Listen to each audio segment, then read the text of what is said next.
Je crois que ce final d'Euphoria m'a surtout laissé un énorme vide.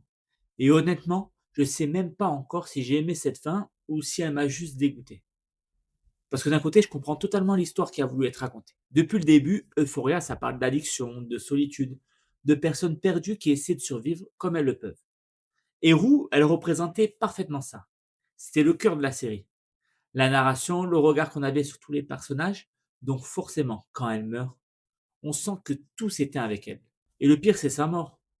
Elle cherchait un foyer, une terre promise, de la paix intérieure, et elle n'a pas pu l'atteindre vivante. Et elle s'éteint seule sur ce canapé dans le silence.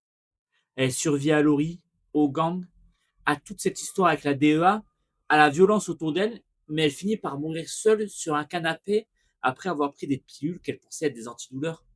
Et je trouve ça horrible. Justement parce que c'est réaliste. Il n'y a pas de grande scène héroïque, juste une overdose. Et Sam Levinson a expliqué que pour lui, c'était la fin la plus honnête. Parce que dans la vraie vie, beaucoup de personnes comme Roux ne s'en sortent malheureusement jamais vraiment. Et malgré ça, je suis quand même un peu frustré par cette fin. J'ai l'impression qu'il reste énormément d'intrigues ouvertes. On balaye vite fait l'histoire de Maddie, Lexi, et certains personnages disparaissent du récit, et toute la partie avec le cartel, Alamo, Laurie et la DEA devient parfois tellement énorme qu'on est très loin d'Euphoria du début.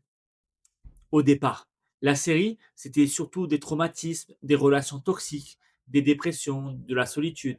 Et là, parfois, on dirait presque un thriller criminel avec des fusillades et des règlements de compte. Par contre, le personnage qui m'a le plus touché dans ce final, bah, c'est Ali, alors qu'il a été assez discret pendant toute la saison.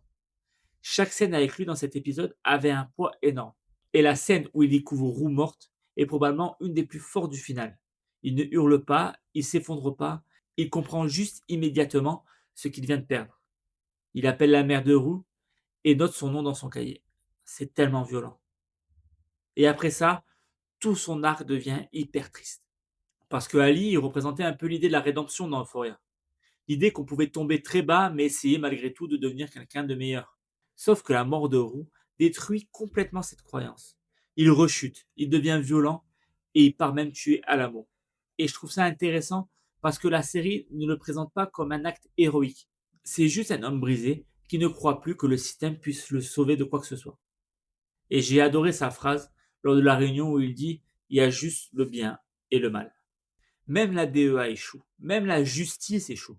Et la dernière scène, quand il arrive à la ferme et il imagine Roux assise à table, enfin apaisé, on comprend que toute la saison tournait autour de cette idée. Est-ce qu'une personne comme Roux pouvait réellement trouver la paix? Et la série répond presque oui, mais c'est trop tard. C'est peut-être ça qui me dérange autant avec cette fin, parce qu'elle est belle émotionnellement, mais aussi extrêmement pessimiste. J'ai vraiment eu l'impression que la série disait que certains personnages sont condamnés dès le départ. Et honnêtement, je sais toujours pas si je trouve ça puissant ou profondément déprimant.